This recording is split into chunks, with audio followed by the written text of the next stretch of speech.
ইসরায়েলের মধ্যাঞ্চল আগুনে পুড়ে যাচ্ছে। গাজায় যখন অত্যাচারের সীমানা ছাড়িয়ে গেছে, ঠিক তখনই মানবতাহীন বেনিয়ামিনের দেশ হতে ভেসে আসছে মানুষের আর্তনাদ। আগুন ছাই করে দিচ্ছে সবকিছু।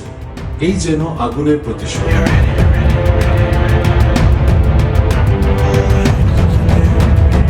ইসরায়েলের দাবানল আল্লাহর গজব নাকি প্রকৃতির প্রতিশোধ?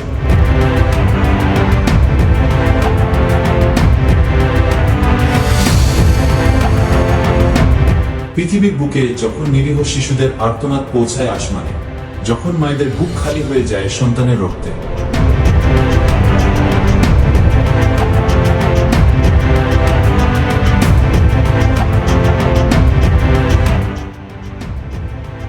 তখন কি আকাশ চুপ করে থাকতে পারে? আজ সেই ইসরায়েল যারা নির্দ্বিধায় হত্যা করেছে হাজারো ফিলিস্তিনিকে।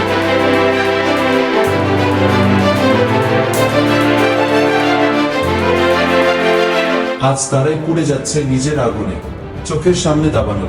শুধু গাছপালা নয়, ভস্ম হচ্ছে তাদের অহংকার, তাদের গর্ব, তাদের জুলুমের ইতিহাস।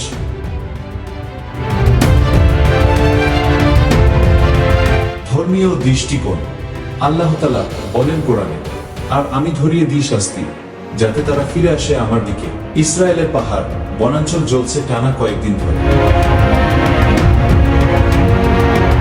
প্রচন্ড গরম, খরা, বাতাস সব একসাথে মিলে গেছে যেন এক অলৌকিক প্রাকৃতিক আগুন। দমকল বাহিনী হিমশিম খাচ্ছে, মানুষ পালাচ্ছে, দিক ছুটছে। আল্লাহর গজব যখন আসে, তখন শক্তিশালী অস্ত্র রক্ষা করতে পারে না। যারা চোখে চোখ রেখে পবিত্র কুরআনকে পড়িয়েছে, যারা মসজিদে হামলা চালিয়েছে, আজ তাদের চোখের সামনে জ্বলছে তাদের ঘর। ভাই ও বোনেরা, আমরা যেন ভুলে না যাই, অত্যাচারীদের জন্য আল্লাহর গজব অদৃশ্য হলেও একদিন ঠিকই প্রকাশ পায়।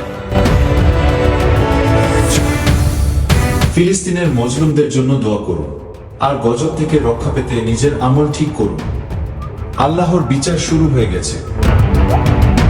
আপনি কি প্রস্তুত?